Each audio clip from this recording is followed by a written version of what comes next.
This is DIY Cyber Guy with David W. Schrofer. Every week, he will show you how cybersecurity can be as easy as locking up your house at night. Now, here is your host, David W. Schrofer. Welcome back, everybody, to DIY Cyber Guy. This is episode 79, AI and CCTV. Yes, it's here. No, it's not Big Brother yet. So this is a Hair on Fire 2 out of 5. It's really an episode about understanding the assumptions and knocking some of them down for people. And this is really for anybody that goes outside. If you're walking down a street in any city and some rural areas as well, you're probably going to be on a CCTV. By the way, that means closed caption television. So those are the cameras that monitor people coming and going from stores or train stations or, certainly all over an airport, that type of thing. And they're monitored by security professionals and, more recently, AI. So the assumption with most people I've talked to, and probably you as a listener, is that if you're on camera, they're trying to identify you.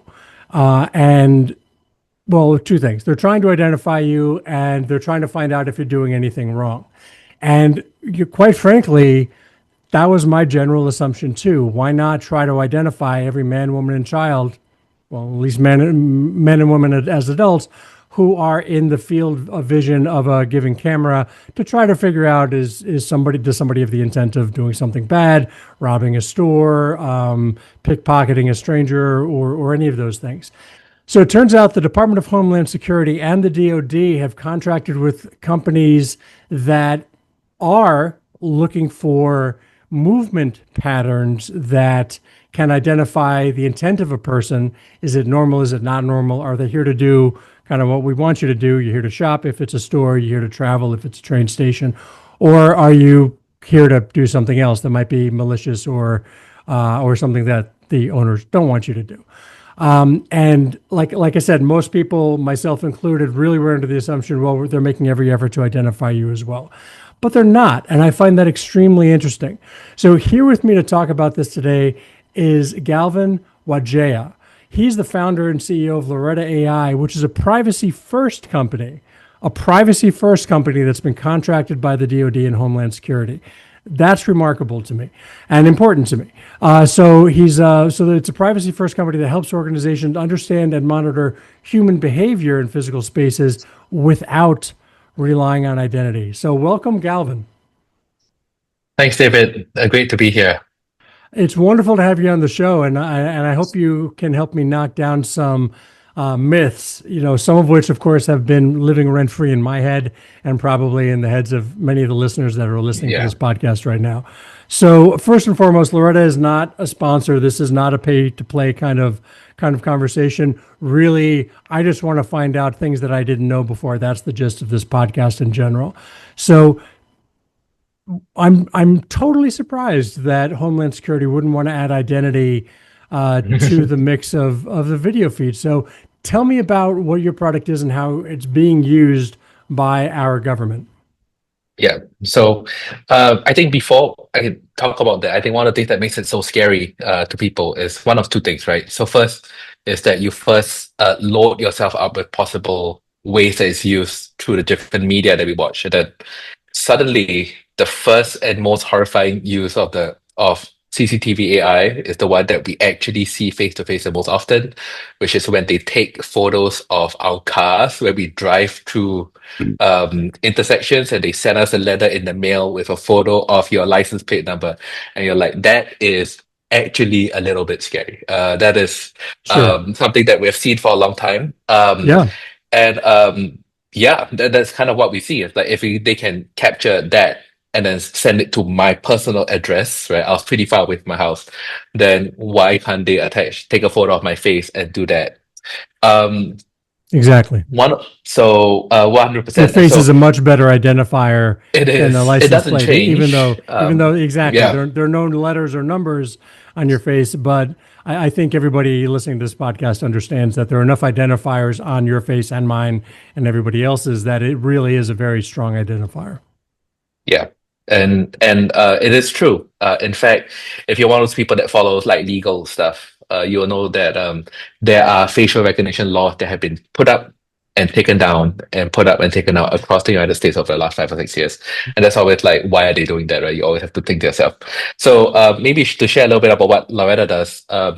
Loretta is a company that might be that takes it one step further in a place that you don't imagine it to go, and then takes one step back in a place where you usually imagine it. And so, Okay, that's a good primer. yeah. And so what we do is we do behavior analysis. So things like your fights, things like fighting and fires and all the different behaviors that you see on a CCTV camera. But as I said, one step further. So we also can identify things such as aggregations of behaviors over a period of time. For example, one of the use cases that we talk about a lot is homeless people in airports. And so in the airport, there is one particular thing that you're allowed to do in the airport that you're not allowed to do in any other public place, and that is sleep on the floor. And you can do that because there are very good reasons why you are stuck in the airport. It's usually not your fault, right? And so it is not uncommon in a lot of airports that you'll find a couple of homeless people around that are not the kind who make themselves obvious, but the ones who are pretty remote, kind of the catch me if you can kind of homeless people. And essentially, the behavior is interesting because they do not commit any crimes, right? And so a lot of the things that people think about with behavior AI is like, I commit a crime and then it detects the crime, which yes, there's a lot of that that's already around. Usually the overt crimes where a single behavior immediately triggers you to become a felon. So one good example of that is people who jump over the tickets at the train station, the turnstiles. So that motion itself, right, that one behavior, those 10 seconds immediately makes you immediately have committed a crime. A small one, maybe it's a $3 crime, but it's definitely something, it's a problem, right? And so with something like that, those definitely happen. And what we do is we extend it out into things that are over a larger period of time. So with a homeless person, they are not committing crimes, and so we're not trying to capture them or arrest them. They're not there. They didn't do anything arrestable. But what we're trying to do is we're trying to approach these people. In fact, one of the things with aggregation over time is what we hope to do is to be able to aggregate enough behavior so that we can talk to you or approach you prior to any actual crime happening. If you do that, you do not respond. They made a movie about that. They did. I'm going to talk about that. We're going to talk about that a bit. To respond in a way that, and so the interesting thing is that if you do that, the even if it's law enforcement, they have no right to arrest you. So there is actually nothing that they can do. If the camera catches you committing a crime, they don't. If the camera aggregates enough behavior that is likely, so it's predictive that you may commit a crime, but you do not, then there's actually no ability to arrest you, right? So because you haven't done anything. And so what you can do is you can identify people preventively. And so that's kind of what the tools do. So we really are talking about Minority Report. Report. We're really talking about Minority Report here. But for the psychics and the mystery council that I forgot what they called it, the pre-crime. No pre-crime. No arresting people for their thoughts. Okay. No looking into the future. Good. Yet. I think thumbs up on all that I know about. But I think the thing that is important is that a lot of the fears that we get to come from two different areas, and these are two things that do not happen. And kind of the way that we are setting it, the way that it is being set up now, will not happen without a significant paradigm shift in the way things happen. And one is what constitutes crime is still the same. And so anything that is predictive, anything that's preemptive, immediately becomes preventive because the crime never happens. And so, for example, if you would say, for example, if you are standing at a train station in New York City and you see somebody hanging around waiting to jump a turnstile, wait for somebody to open the door at an emergency lane, you can ask them to pay. And this actually has happened in New York City already. So they ask them to go to to a particular lane. They ask them to pay your maximum fee, $10, and then you go in. And Okay. by doing that, you avoid the actually committed crime, right? And so Right. there is less that happens. And so that's the preemptive part of it. Sure. Yeah, Okay, so in that scenario, the law enforcement agent or the security department of the facility has been told by the system that, hey, there's a person who's not who looks like they're getting ready to jump the turnstile. yeah, Um, go ask them. Go ask them if they need help getting through the turnstile today, or if that kind of thing. I mean, I had a retail job in college a million years ago, and one of the things they train you is like, if even if you see somebody committing a crime, stealing something, concealing it in their bag, and heading toward the door, you don't walk up to them and say, "Hey, you stole something." You walk up to them and you say, "Can I help you find?" And then you name the item exactly. that they just put Yeah. in their bag, that kind of thing. But so what's the system telling the law enforcement officer, and what form does that look like? So it's a good question because I think the first thing that you mentioned, David, which is very important, is that when there was no system in place, the law enforcement agent is already doing that. So if you are hanging around a station today, they do in fact ask you, "Okay, can I help you? Is there a If they reason see why you are you, there?" If they see you, right? Um, and what systems like ours do is we aggregate the evidence prior. So we aggregate the information prior to that moment. It's like, okay, you're not talking to this guy because you profiled him as a guy who might jump the turnstile. You are approaching the guy because he has been hanging around looking at turnstiles for 10 minutes, hoping for somebody to open the door. And right, so right. one of the things that is But in if there wasn't a security yes, guard that happened to pass by and notice that the person's been there for 10 minutes, theoretically, yeah, either that security guard has to pass by twice in 10 minutes to see that he's still there, or stand there for 10 minutes and yeah. just watch the person. So it really is a high touch, high personnel kind of thing. So is that Yeah, what we're and talking about? it's Like, the memory, and a big part of that is the memory component, right? And so I okay, all think one right, of the yeah, things, yeah, I think one of the things that we realize with systems like this is that um, when security people approach you, they kind of like two different, entirely different styles. So when we talk about security guards in general, it is essentially a point in time decision. They see you, they decide whether they need to approach you. This is very different from if you watch CSI on TV and they are slowly aggregating information in their research labs and discussing it with stakeholders, right? This doesn't really happen for most of us and most small things that happen in our day-to-day life. That's not how it happens. So when we think about the point in time, one of the things that we have to realize is that at that moment, there is a historical set of information that is informing that point in time. And so this is the complicated part of it because essentially every single identification is a combination of three different types of data. One is what you're doing today, so what I see you doing. The second is your history, so if I recognize you. And the third is your profile. And of course, 99% of the time we say don't profile people, etc., etc. But the documentation does not immediately transform the inherent thoughts or the biases of the individual, right? And so we're definitely dealing with those things at well, all let me make times. sure I understand that. So let's say you're talking about a facility where there have been, three misdemeanors committed in the last month, and every single one of those people had a mohawk. Different people, but they Yes. wore their hair in a mohawk. And then I walk in with my mohawk, and am I immediately put on something other than the everybody else list Well, because of 100%. So I can okay, give you another example. So I won't tell you exactly where, but we were in a festival, and during that festival, there is 4 or 5 days of security where the security has been set up prior to it, and we had a note that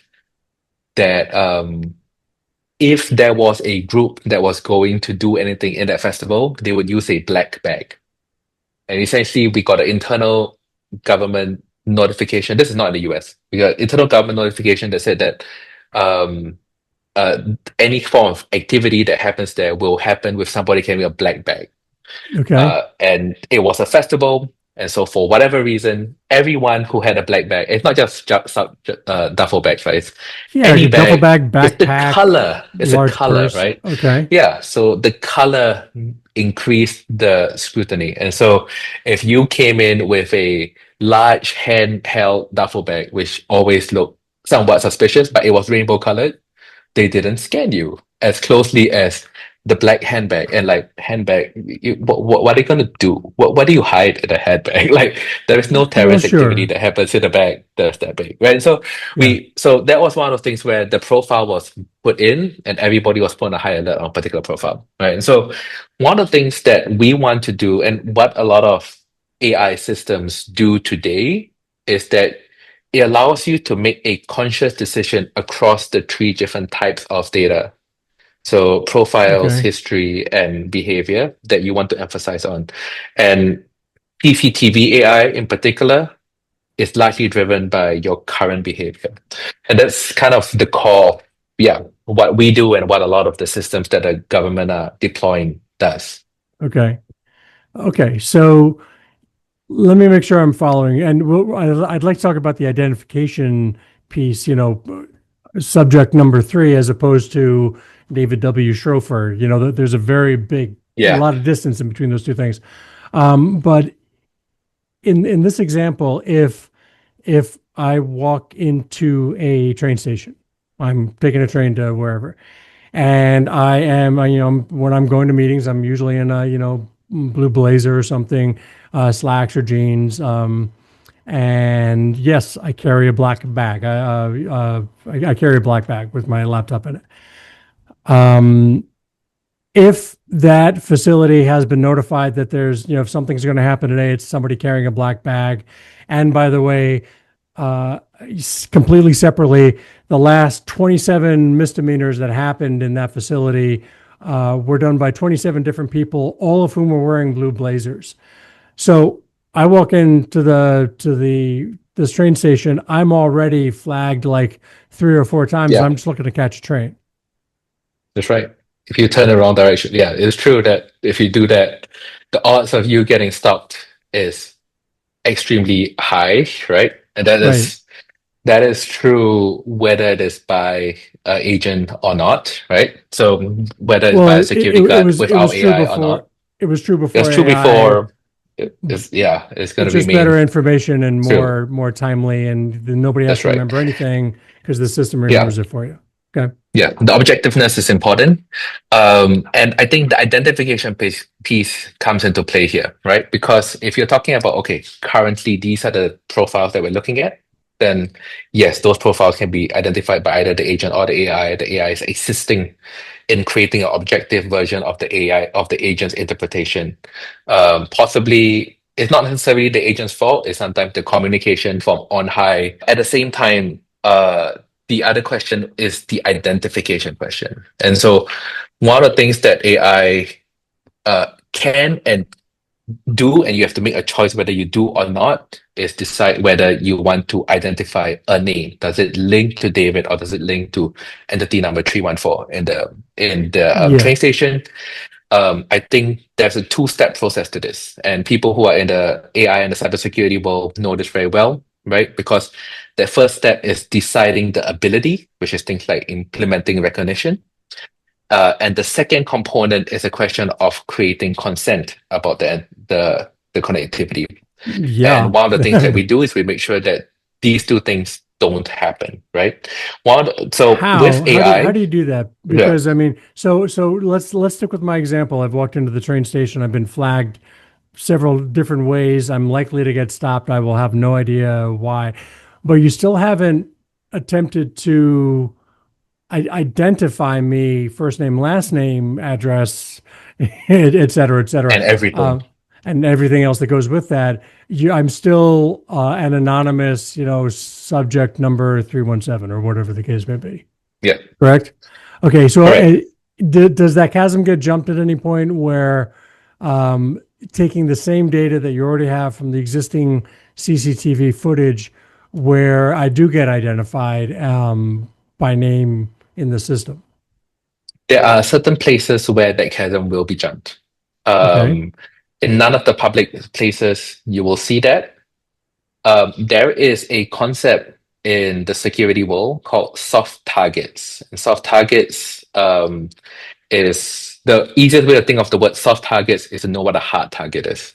And a hard target is essentially things like critical infrastructure. So if you walk underneath like the telecommunication tower, that is considered a hard target. You will see a sign there with a little, usually a red sign with a picture of a person getting shot by another person, right? The little red color thing says "Do not Yeah. enter." Yeah. We'll shoot That you. is No kidding. Yeah. shoot you, no kidding. Those are hard targets, right? And so, Okay. in any way, nobody goes into that. There are places that are considered soft targets. Soft targets are the category of places where there is a viable is world is seriously considering that there may be a terrorist target. It could be a terrorist target, but it is also a public area. And there are three main types of areas that are like this. The most significant being public transportation, the second one being events, and the third one is places that people care about. So things like schools and so on. But essentially, these are the two main ones, right? And for places like this, there is in general, we would make sure that being in a soft target does not permit the government or anyone from deciding that you are a threat. There are a couple of places that we know that the government considers it worth identifying. The two areas I can tell you are borders, and the two areas of borders are physical borders and airports. In those two areas, Okay. they are they are the gray area between a soft target and a hard target. In those areas, both of these things become true. So one is if you give your identity, such as you scan your passport, Hmm. they will link the identity with your behavior. And that behavior then gets linked to the security, specifically the security data there. Behavior, not Um, not like, do I have speeding tickets that I haven't paid, that kind of thing. My behavior since I came into the view of the CCTV cameras that day, or actually out of curiosity, um, I'll fly, sometimes a couple times a month.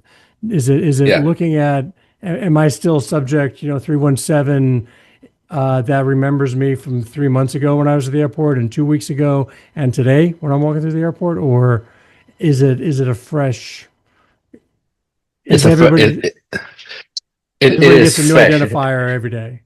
So this is kind of where I mean, as a company, we think that being very privacy first is very important because you can capture your data and then mask it and delete it, Hmm. or you can choose to find a way to never capture the data. Okay. Our company's philosophy is we never capture the data. There is no way to link today's information with tomorrow's information.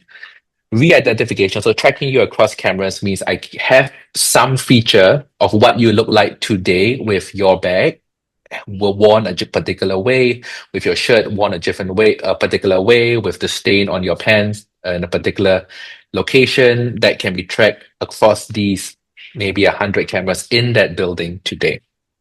So you But know where I've been because since I entered the building so or the yeah, so facility. we can draw a little journey map of you right through the Ah, building, like you're playing gotcha. an RPG game kind of thing. At the same time, we make sure that the components that we use do not include things that you cannot change. The things that you cannot change are the key biometric markers. So facial recognition, Hmm. gait recognition, which is kind of how you walk, Yeah, are the two most classic markers, and everything else is more scary than that. So things like your fingerprints and your eyeballs and stuff. sure. Um, but all of those things, the idea is that those features will never get captured. And so one of the examples Okay. that we identified very early on is when you have a fingerprint scanner. And so we used to have a fingerprint scanner in front of our office, and it was run by one of these companies. And at one point, we all got locked out of the office, right? And so, well, standing outside the office, I opened my laptop, and I went onto the network and I Googled MySQL 3306, aka the standard port number, and I found that system. And in it, I could take the fingerprint value, and I copy and pasted my fingerprint value from another system that I had, and I opened the door, right? And so this works, okay, which means that you should not do it for a public system, right? And so, and so. Wow. So Wow. biometrics are risky, right? And so one of the things that and biometrics has a fundamental issue, which is it is transferable. That is to say, my facial recognition feature that I capture of you here, I could technically go to another office. Let's say I work in Microsoft and I've got one office here, another one there.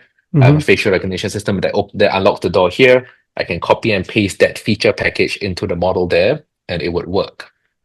And so with that in mind, what we choose is to build a feature, so an AI representation of you that will never hold biometric information. And that's kind of how we ensure that human it being, never 6'4", gets taken. certain color hair, Yeah, certain color eyes, perhaps, or whatever. Wears at least today is wearing this type of shoe. yeah, That kind of higher level thing that really can't be. You could take all that information and still not be able to identify me, because exactly. Yeah. because it's too high level. Okay, Well, interesting. I think that there are two ways to do it, and so the way that we do it, the kind of the secret to do it is you do it one of two ways. One is using gross information, so low granularity information, such as a person wearing a gray shirt, right? Yeah. One is to use information that completely melds everything together. So it must be a person who has black hair and a gray shirt and this and this and this and this. And when you combine it together that way, you can change one thing about yourself and immediately become a different person. And so by doing that, Got to even take across a off your week, hat. Take off your. you take off your hat, Maybe you're maybe I gone. take off my blazer and throw everybody off. Exactly. Okay. Yeah. Out of curiosity, so I'm sure that a number of the people listening to this podcast right now are saying, okay, I could be approached, or my likelihood of being approached for reasons that would be completely invisible to the listener, have actually gone up a little bit. Could be tapped on the shoulder in a public place by a security officer or police member of the police department, and randomly they start asking you questions. What are the individual's rights in the United States, as you understand them, or is this really a Yeah. state by state, county by county kind of thing? But do I have to answer those questions necessarily? Can I say, why are you asking me that? There are 100,000 people in Yes. this terminal. What would your advice be to somebody who gets that unwanted tap on the shoulder? Yeah. So I think the benefit of a system like this is also the thing that leads to that increase in monitoring in some cases. And so there's a bit of a balance of these things. Okay. So one is, as a US citizen or even anyone who's in the US, you do not need to answer the questions. It is no different from a traffic stop, right? If Okay. you are stopped in traffic or you're stopped in a public place, it is the same. If the law enforcement asks you, "Do you know what you did?" and you said no, and if he has no answer to what you did, then you are essentially free to go, right? Okay. This is the same in this case. You don't have to answer these questions. I think one of the things that makes it one of the keys of a system like these, as it is being deployed today, is that it is designed so that law enforcement should only approaches only people where the evidence is meaningfully more concrete. And so there is a little bit of a balance there. One of the key questions that people have that I think is truly very important, and something that we deal with a lot, is a question of false positives. And so a false positive, there is my example is exactly yeah, that. I meet the attributes of everything you're looking for, but they're perfectly legitimately to perfectly catch a plane. legitimate. Yeah. Yeah, that's right. And I think, and we are working through that. but algorithms in general, over the course of time, have been reducing their false positives. And so it's been getting better and better. I think a lot of what we want to do and what essentially the AI community has to get our head around is the fact that there should not ever be a case where a 99.9% accurate AI becomes the final decision maker. So that Yes. that one out of 1,000 person is just randomly incarcerated. That That's an should never important. happen. That's an important That point. should I never mean, happen. we talk about Yeah. agentic AI quite often. Something when an AI can make a decision and execute that decision. So, for example, sending a red alert to the security guard on the platform based on what the AI system is finding. That's a form of agentic. Is that what's happening here? AI without human intervention is saying, "Hey, go look at that tall guy in the blazer. He's checking a lot of boxes in terms of Yeah. suspicious person." So So, I think we are quite lucky in the US that our law enforcement agents, despite all the terrible things that you hear about them, are generally very conservative with those things, and they don't okay. do that, right? So I think that we won't see, at least in the next 2 to 3 years, from what we see, hopefully longer, but AI seems to be moving very quickly. But in the next 2 to 3 years, you'll never see AI make a decision on a person's freedom and legality. I don't Yeah. think that will happen. Um, in fact, for example, for our system, one of the things that we do that we think is very important is to not send an alert saying criminal or give a conclusive label to a person, right? Because that is So it bad. can't reach a And conclusion. It can yeah, raise suspicion, but can't reach a conclusion, and that feels like yeah. a chasm that should not be jumped. I don't think that chasm should ever be jumped. In Yeah. fact, I think that we should move further away from it over time, where Sure. we give data points in aggregate. We give data points to the person rather than conclusions, right? Okay. And that is a combination of AI being more confident at its lower level points without ever getting to the point of making the decision. So rather Good. than say homeless person in airport, I would say this person has been at the airport for 1 hour with no interactions with other individuals and has been hanging around near the rubbish bins looking for stuff. And so these are Yeah. the things that we see and are close enough to conclusive that we have a high signal for them, as well as none of these things being individually incarcerating activities, right? And so the combination hopefully makes more of a fair but also equitable kind of conclusion rather than go in the opposite direction of rapidly going down these rabbit holes. Well, I think you made half of our listeners a lot more comfortable and the other half a lot more nervous. But this is a keep your eyes open kind of podcast. It's better to understand the technology that's being used and how it is being deployed and what kind of decisions it's making than simply not knowing. And that's what we're here to Yeah. communicate. So thank you very much for sharing what the product does, at least where your product is deployed, what's happening. Obviously, if there's other products in other areas, they may work differently, but it's wonderful hearing your perspective. Galvin, where can people find out more about what you do? So my company is Loretta AI. We have a website, loretta.io, where you can find out more about us. You can connect to us on LinkedIn, and you can connect to me on X on Galvin W. And Loretta has a unusual spelling, does it not? It does. It's Lauretta. More of a Asian Filipino spelling than a one that's more common in the Central Americas. That distinction is important because I'm sure the It websites is. that's spelled differently will take you to a different place. So excellent. Thanks so much for being on the show, Galvin. I appreciate it.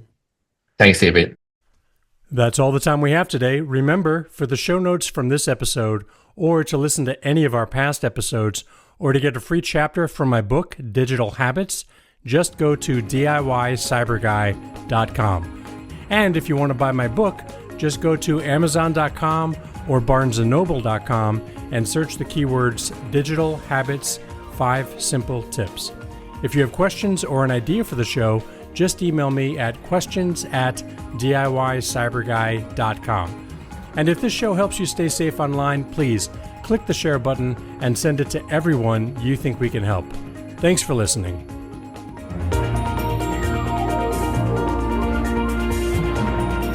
Thank you for listening to DIY Cyber Guy. The information, opinions, and recommendations presented in this broadcast are for general information only, and we have not knowingly divulged any information that would conflict with any of our non-disclosure or confidentiality agreements. Enjoy the internet safely.